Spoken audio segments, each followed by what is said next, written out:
తిరుడా తిరుడి చోరీ చేస్తే ఆ కిక్కే వేరప్ప అంటే తమిళంలో అర్థం దొంగ దొంగది అని. 64 కళల్లో చోర కళ కూడా ఒకటే కాదనడం లేదు.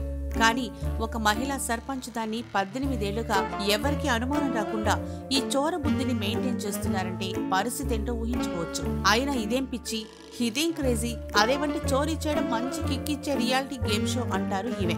ఏదో ఇప్పుడు ఇలా చిక్కుపోయానంటూ ఫీల్ అవుతున్నానే కానీ దొంగతనం చేసి దొరకకుండా దాన్ని మన పరం చేసుకోవడం అంటే ఆ మజాయే వేరు. సరిగ్గా ఇలాంటి ఫీలింగ్స్ లో ఉంటారు తమిళనాడుకు చెందిన భారతి. ఆమె గత 18 ఏళ్లుగా తిరుపత్తూరు జిల్లా సరియంపట్టు అనే గ్రామానికి సర్పంచ్ గా పనిచేస్తున్నారు. అధికార డిఎంకే పార్టీకి చెందిన వారు ఇల్లు వాకిలి నగ నట్ర అంతూ బాగే లైఫ్ లో మంచి పొజిషన్ లోనే ఉంటారు. కానీ ఒక్కొక్కరికి ఒక అలవాటు ఉన్నట్లు ఆమెకు చేతి వాటం కాస్త ఎక్కువ.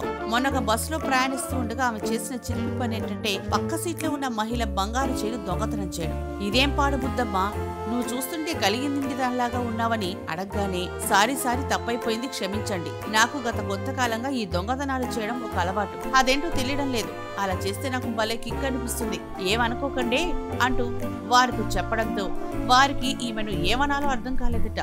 దీంతో తిరుడి అంటూ తమిళంలో తిట్టేసుకొని పోలీస్ కంప్లైంట్ చేశారట. దీంతో ఈమె ప్రెజెంట్ భారీ ఎత్తున ట్రోల్ అవుతున్నారు.